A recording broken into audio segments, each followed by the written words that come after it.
VS Team εδώ και σήμερα σας παρουσιάσουμε ένα Astra Grand. Το παιδί εδώ πέρα που το έχει, γιατί δεν είναι δικό μου, είναι ενός φίλου μου. Και είναι ωραίο όπως μπορείτε να δείτε κι εσείς. Θα φωνάξουμε τώρα και τον ιδιοκτήτη μας πει 5 πράγματα, έλα εδώ. Εδώ, να το. Μάγκες.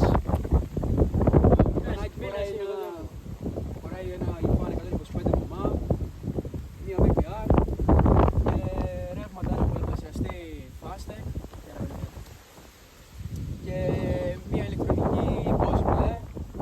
Δυστυχώς μας έχει χαλάσει το κουμπί, δεν μπορούμε να βρέσουμε κόφτες. Τι να κάνουμε. Είμαστε τυχεροί που το παιδί είναι φίλος μου και μου το δίνει και μια βόλτα να το πάρουμε να το δοκιμάσουμε λίγο να δούμε πώς πάει.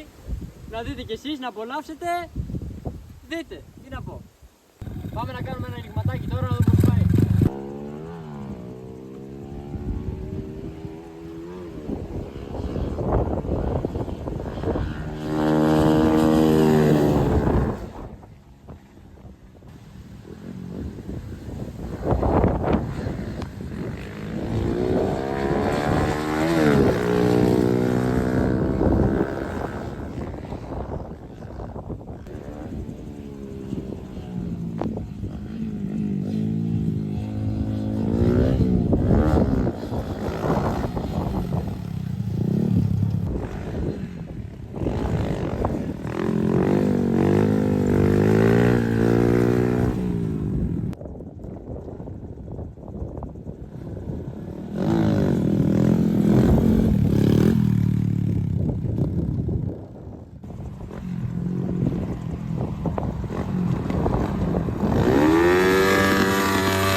Αυτό ήταν το βίντεο, παιδιά, ελπίζω να σας άρεσε. Άμα σας άρεσε κάντε ένα like και γράψτε μου στα σχόλια ιδέες για τι μηχανάκι θέλετε να σας φέρω και ό,τι μπορώ θα κάνω.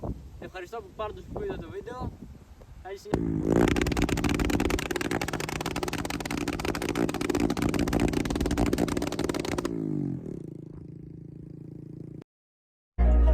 About my city, blowed up, pussy won't smoke, roll up, fucking on your bitch, throwed up, drinking on the dirty soda, promise I'ma never go sober, niggas ain't nothing but some vultures, Percocet, Smiley, damn, baby crush.